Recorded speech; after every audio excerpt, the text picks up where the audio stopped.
ሰማዕታት የቤተ ክርስቲያን ጌጦች ከዋክብት የሆናችሁ ምእመናን ለዚህ ዕለት ያደረሰን በምሕረቱ የጠበቀን ጸጋውን ያበዛልን በጾም በጸሎት በስግደት እያመለክነው እያገለገልነው አምላክነቱ የሚገባውን አምልኮ እየፈጸምን ለዛሬ ዕለት እንድንደርስ የረዳን የአባቶቻችን አምላክ እግዚአብሔር ስሙ ለዘላለም የተመሰገነ ይሁን። ወመሰ ዘንተ ተአምሩ ብፁዓን አንትሙ እመ ገበርክምዎ ለዝ። ይህንን ብታውቁ ብታደርጉት እናንተ ብፁዓን ናችሁ። ይህንን ቃል የተናገረው ያስተማረው መምህራችን ጌታችን መድኃኒታችን ኢየሱስ ክርስቶስ በዛሬዋ ዕለት ስርዓተ ቁርባንን እየመሰረተ የአባቶቻችንን የሐዋርያትን እግር እያጠበ ባለበት ጊዜ ነው። ይህንን ብታውቁ ብታደርጉትም እናንተ ብፁዓን ናችሁ። 10ኛ ብፁዓን ተብለው ከሚጠሩት ከ9ኙ 10ኛው በዚህ በዮሐንስ ወንጌል ምዕራፍ 13 ቁጥር 1 ጀምሮ ቅዱም ብፁዕ ወቅዱስ አባታችን እንዳሰሙን አሁንም ከሱ ጋራ ተያይዞ ስርዓተ ቁርባንን ባለን የቁርባን ጊዜ ውስጥ እግዚአብሔር ይመክረናል፣ ያስተምረናል፣ ወደ መልካም መንገድ ሁሉ ይመራናል። እንግዲህ ጌታችን መድኃኒታችን ኢየሱስ ክርስቶስ ከመነሻው ምዕራፍ ቁጥር 1 ጀምሮ እየተናገረ ሲሄድ ከዚህ ዓለም ወደ አብ የሚሄድበት ጊዜ እንደደረሰ አውቆ በዚህ ዓለም የሚኖሩትን ወገኖቹን ወደዳቸው፣ በመጨረሻም እጅግ አድርጎ አብልጦ ወደዳቸው እያለ እየተናገረ ነው። ጌታችን ከላይ ወደኛ መጥቷል። ከላይ ሲመጣ የሚታይ አካል፣ የሚዳሰስ አካል፣ የሚነካ አካል፣ የሚራብና የሚጠማ የሚደክም ሰውነትን ይዞ አልመጣም። ከላይ የመጣው መለኮታዊ አካል መለኮታዊ ቃል በዓለም የሞላ ነው። በላይም ጠፈሩ እሱ ነው፣ በታችም መሰረቱ እሱ ነው። ጠፈር የሆነውና መሰረት የሆነው ወደ መዳሰስና ወደ መጨበጥ ወደ መወሰን ወደዚህ ዓለም መጣ። በማህፀነ ማርያም በቅዱስ ገብርኤል አብሳሪነት አደረ፣ ተጸነሰ፣ ተወለደ።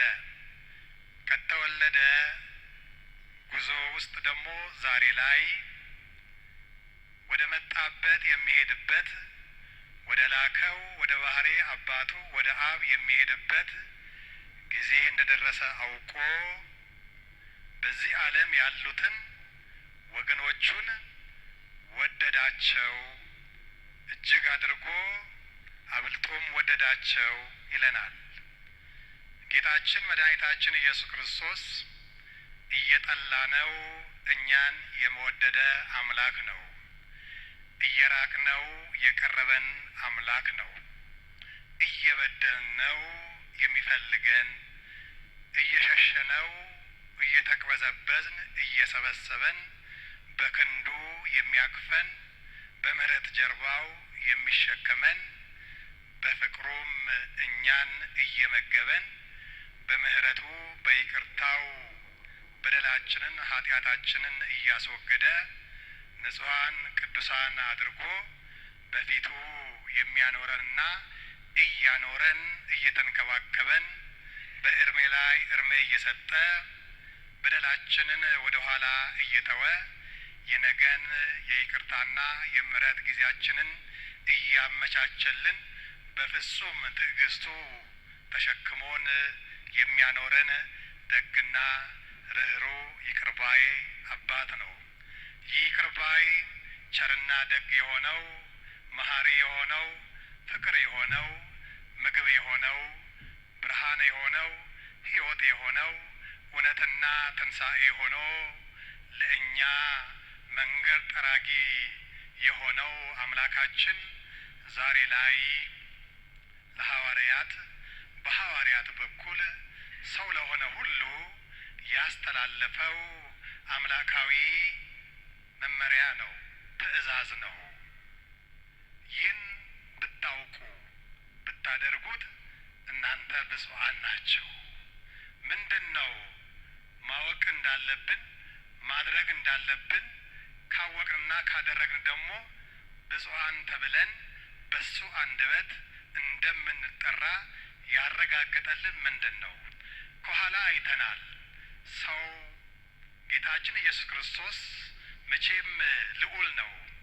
ከልዑላን ሁሉ ልዑል የሆነ ነው። ከኃያላን ሁሉ ኃያል የሆነው ነው። ከነገስታት በላይ ንጉሥ የሆነ ነው።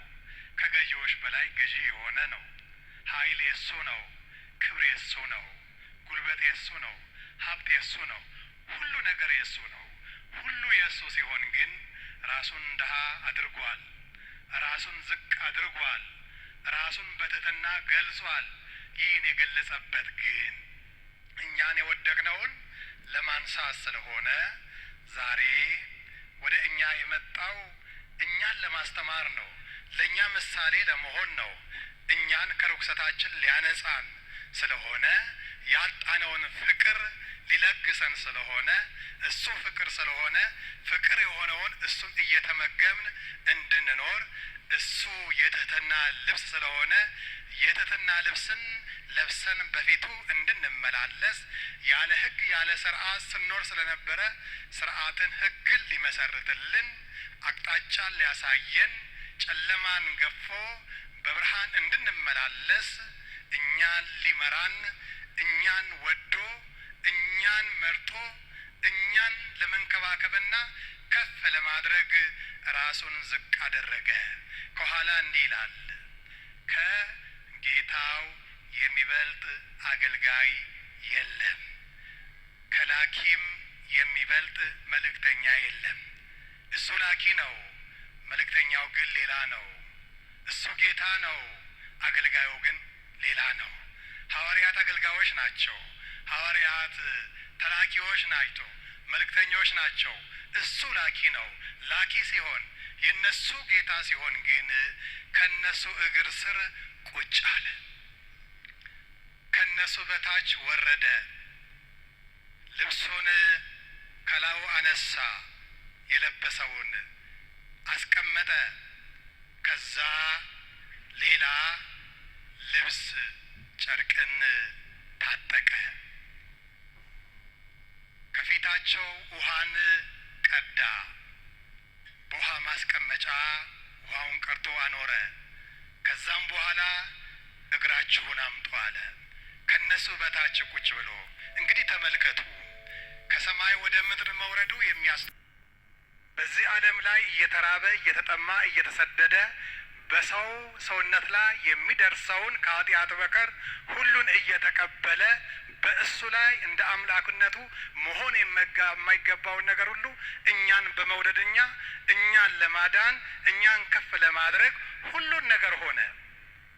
እንደዛ ሆኖ እየመጣ መጨረሻው ሰዓት ላይ ደግሞ ነገር ላይ መስቀል ላይ ሆኖ መስዋዕቱ ሆኖ ለእኛ በስጋነት በደምነት ሊሰጠን እንድንመገበው ራሱን ሊሰዋልን በተቃረበ ሰዓት በዋዜማው በሐሙስ ጸሎተ ሐሙስ በተባለው በዚህ ዕለት ደግሞ መጀመሪያ ላይ እግር አጠበ ነው። አሁን ትልቁ ነገር እዚህ ጋር የክርስቶስን ትሕትና ነው። በእሱ ትሕትና ከመምህራችን ከአባታችን ከጌታችን ከመድኃኒታችን ከኢየሱስ ክርስቶስ ትሕትናን እንድንማር ነው። ዝቅ ማለትን እንግዲህ ከእሱ በላይ ኃያል የለም፣ ብርቱ የለም፣ ሸዋሚም ሻሪም የለም፣ አንሽም ገዳይም የለም፣ ሕይወት ሰጪም ወሳጅም የለም፣ ባለጸጋም የሚያበለጽግም የሚያደኸይም የለም፣ ጤና የሚሰጥም የሚነሳም ከሱ በቀር የለም። ሁሉ በእጁ ነው። ሁሉ በእጁ የሆነ አምላክ ግን ራሱን ዝቅ አድርጎ የአገልጋዮቹን የተላኪዎቹን እግር ካጠበ እኛ ከእሱ በልጅነት የተገኘ ነው፣ ከእሱ የተወለድ ነው። እሱ ጻድቅ ስለሆነ ከጻድቅ ከእግዚአብሔር ከኢየሱስ ክርስቶስ ጽድቅ ለመስራት እኛ በቃል ኪዳን እሱ አባታችን ነው፣ አዳኛችን ነው፣ ጌታችን ነው፣ መምህራችን ነው፣ አስተማሪያችን ነው፣ ሁለንተናችን፣ ውበታችን፣ ጌጣችን፣ ሞገሳችን ነው። እሱ ግን እንዲህ ካደረገ እኛ ከእሱ ምንድን ነው የምንማረው? ዛሬ ሁልጊዜ መምህራችን ነው። የልቡናችን እሱ ነው። ልቡናችንን ሕሊናችንን የሚያረጋጋ የሚያሳርፍ እሱ ነው። አሁን ካለንበት ከዓለም ጭንቀት ሁሉ አረጋግቶ አበርትቶ ይህን ክፉ ዘመንና ይህን አመፅ ተንኮል የበዛበትን የሚያሻግረን መንገድ የሚሆነን መሪ የሚሆነን ብርሃን የሚሆነን እሱ ነው። እሱ ግን የአእምሯችን ብርሃን ነው። የልቡናችን ብርሃን ነው።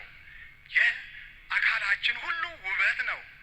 ከምንለብሰው ልብስ በላይ እሱን ከለበስነው ድምቀታችን ነው፣ መጎሳችን ነው። ስለዚህ የእግዚአብሔር ልጆች እሱ የኛ ውበትና የኛ ሕይወት የኛ እስትንፋስ የኛ መምህር የሆነ ዝቅ ብሎ እግራችንን ካጠበ ከእሱ እንድንማር ነው። እሱ አርአያነቱን ተወልን፣ ምሳሌነቱን ተወልን፣ ትምህርቱን ተወልን፣ ትሕትናውን ተወልን፣ ፍቅሩን ተወልን፣ ስርዓቱን ተወልን። አጠቃላይ እኛ ከእሱ ጋራ የምንኖርበትን መልካም የሆነውን ነገር ሁሉ እያስተማረን አድርጉ ብሎ ለእኛ መንገድ ከፈተልን ማለት ነው። እና የእግዚአብሔር ልጆች ምእመናን አምላካችን እግዚአብሔር ዛሬ አንደኛ እግር አጠበ። በእግር ማጠብ ውስጥ ግን አንድ ትልቁ ነገር ሐዋርያትን ከነ ቅዱስ ጴጥሮስ አንተ መምህሬ ጌታዬ ስትሆን እኔ በአንተ እጅ አልታጠብም አንተን አጥባለሁ እንጂ አንተ እንዴት ታጥበኛለህ ነው ያለው። ይህንን ነገር አንተ ዝም ብለህ ተቀበል። አሁን አታውቀውም የማደርገውን ነገር፣ ኋላ ላይ ግን ይገባሃል፣ ትረዳዋለህ አለ። ብዙ ጊዜ ሰው ከእግዚአብሔር የሚደረገውን ነገር የሚታዘዘውን ነገር ቀስ ብሎ ተረጋግቶ ጊዜ ሰጥቶ የወንጌሉን መመሪያ የአምላኩን ሐሳብ በእኔ ሕይወት ውስጥ ያለው በእኔ ላይ የሚያደርገው ነገር የሚያዘኝ ነገር ምንድን ነው ብሎ ለመታዘዝ ራሱን ማዘጋጀት ነው። እግዚአብሔር ቅዱስ ጴጥሮስን እግርህን ካላጠብኩ ከኔ ጋራ አብረህ አትኖርም፣ ከኔ ጋራ እድል የለህም፣ ፋንታ የለህም፣ ሕይወት የለህም፣ እግርህን ካላጠብኩ ከኔ ተለይተሃል ማለት ነው። በእግርህ መታጠብ ትልቅ ክብር ታገኛለህ፣ ትልቅ ሞገስ ታገኛለህ፣ ትልቅ ልጅነትን ታገኛለህ። ከኔ ጋራ የመኖር ኃይልን፣ ክብርን፣ ሞገስን፣ ስልጣንን ተጎናጸፋለህና ስለዚህ ታጠብ አለው። አሁን የማደርገው ነገር አይገባህም፣ ኋላ ላይ ግን ይገባሃል። ዛሬ የማደርገው ነገር ላይ ሲፈጸም ትረዳለህ፣ ታውቃለህ። ዛሬ አሁን ሐዲስ ነገር ይሆንብሃል። ሐዲስ የሆነብህ ነገር ነገ እውነት የሆነና እርግጠኛ ትሆንና ትክክለኛቱን ታረጋግጣለህ። ስለዚህ አሁን አንተ የሚደረግ ነገር ክብር የምታገኝበት ነው፣ ልጅነት የምታገኝበት ነው፣ ከማንኛው ነገር የምትነጻበት ነው።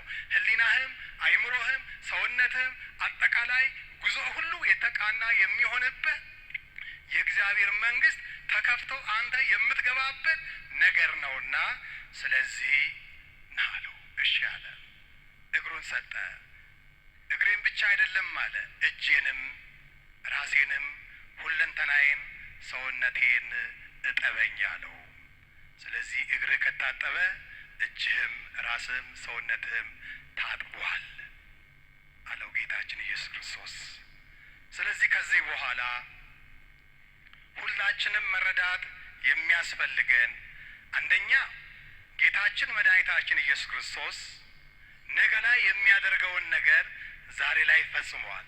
ቅድም በሥርዓተ ቅዳሴው እንዲሁም በወንጌሉ በቅዳሴው ንባብ ውስጥ ስንሰማ የነበረው ጌታችን ኢየሱስ ክርስቶስ ዛሬ መመሪያ የሰጠበት ነው። ትእዛዝ የሰጠበት ነው። ፍቅርን ያስተማረበት ነው። ትህትናን ያስተማረበት ነው። ራስን ዝቅ ማድረግን ያስተማረበት ነው። ስለዚህ እዚህ ውስጥ ማየት አለብን። ስርዓቴን ትቼላችኋለሁ፣ እርስ በርሳችሁ ተዋደዱ። ከኔ የምትማሩት ትህትናን ነው። ከኔ የምትማሩት ፍቅርን ነው። ከኔ የምትማሩት ስርዓትን ነው። ከኔ የምትማሩት ቅንነትን ነው። ከኔ የምትማሩት ደግነትን፣ የዋህነትን ነው። እንደኔ የዋህ ሁኑ፣ እንደኔ ትሑት ሁኑ፣ እንደኔ ፍቅር ሁኑ፣ እንደኔ ደግ ሁኑ፣ እንደኔ ይቅር ባይ ሁኑ እያለን አስተምረውናል። ስለዚህ ክርስቲያን ከአምላኩ የተማረው ስርዓትን ነው። በስርዓት መኖር ያስፈልጋል። ከአምላኩ የተማረው ትህትና ነው። አንዱ ለአንዱ ትህትና ማድረግ ያስፈልጋል። ዛሬ ብዙ ሰዎች በትዕቢት በእውቀታቸው ይታበያሉ፣ በገንዘባቸው ይታበያሉ፣ በጉልበታቸው ይታበያሉ፣ በውበታቸው ይታበያሉ፣ በውበታቸው ይታበያሉ፣ ባላቸው ስልጣን ሁሉ ይታበያሉ። ከእሱ የበለጠ ባለስልጣን የለም። ከእሱ የበለጠ ባለጸጋ የለም። ከእሱ የበለጠ ኃያል ብርቱ የለም። ግን እሱ ራሱን ዝቅ አደረገ። ሌሎቹ በትምህርታቸው በእውቀታቸው ይታበያሉ። ከእሱ የበለጠ የአዋቂዎች አዋቂ የጥበበኞች ጠቢብ የለም። ምእመናን፣ ስለዚህ ክርስቲያን ማለት የእግዚአብሔር አገልጋይ ማለት የክርስቶስ ተከታይ ማለት የተዋሕዶ ልጅ ማለት እያንዳንዱ በትህትና አንዱ ለአንዱ ዝቅ ብሎ የሚኖር ማለት ነው። አንዱ ለአንዱ መልካም ነገር የሚያደርግ ማለት ነው። አንዱ ለአንዱ ፍቅርን የሚያሳይ ማለት ነው። ከልቡናችን ትዕቢትን፣ ክፋትን ማራቅ ያስፈልጋል። ከልቡናችን ከሕይወታችን ተንኮልን ማራቅ ያስፈልጋል። በትዕቢት ያደገ ብዙ አለ። በትዕቢት ያደገውን እግዚአብሔር ያዋርደዋል። ስለዚህ ከፍ ያሉት ይዋረዳሉ ተብሏል። እንዳንዋረድ ትህትናን ያስተማረ አምላካችን እግዚአብሔር ዛሬም የእያንዳንዳችንን ሕይወት ይመለከታል። የእያንዳንዳችንን ልብ ይመለከታል። ጉዞአችንን፣ አኗኗራችንን፣ ጉዞአችን ሁሉ እየተመለከተ እንደየስራችን እንደየተግባራችን ዋጋችንን ስለሚሰጠን፣ ስለዚህ ይህም ብታውቁ ብታደርጉት ብፁዓን ናችሁ። ይህንን ትህትና፣ ይህንን ስርዓት፣ ይህንን ፍቅር፣ ይህንን እኔ ያደረግኩትን ነገር ሁሉ አውቃችሁ ብታደርጉት ብፁዓን ናችሁ፣ ልጆቼ ናችሁ ብሎ አምላካችን ነግሮናል። ከዚህ ጋር ተያይዞ ሰው ከክርስቶስ ከተወለደ እሱን ካመነ እሱን ካመለከ ዛሬ የራሱን ስጋ የራሱን ደም ነገ ላይ የሚፈሰውና የሚቆረሰውን ስጋዬ ነው ደሜ ነው ብሉ ጠጡ፣ ይህን ያልበላ ይህን ያልጠጣ የዘላለም ሕይወት የለውም ብለዋል። ስለዚህ ነገ ላይ መስቀል ላይ የሚፈሰው ደሙ፣ ነገ ላይ የሚቆረሰው መስቀል ላይ ስጋው ዛሬ እሱ ራሱ ካህን ሆኖ መሰዊያ ሆኖ መስዋዕት ሆኖ ተቀባይ ሆኖ ራሱን ለእኛ በደምነት በስጋነት የሰጠበት ዕለት ነውና ዛሬ የኦሪቱ ቅድም ብፁዕ ወቅዱስ አባታችን እንዳስተማሩን የኦሪቱ ስርዓት ያለፈበት ትናንትና የነበረው በኦሪቱ ስርዓት ውስጥ የነበረው የተለያየ የእንስሳትና የተለያየው የስርዓት መስዋዕት ሁሉ ቀርቶ በሐዲሱ በክርስቶስ ስጋነት ደምነት የተተካበት ሐዲስ ስርዓት የተሰራበት ነውና ስለዚህ አምላካችን እግዚአብሔር ስጋውን ደሙን ተቀብለን የተቀበልነውም በተቀበልነው ድነንበት ክብሩን እንድንወርስ ለመንግስቱ እንድንበቃ አምላካችን እግዚአብሔር ይርዳን።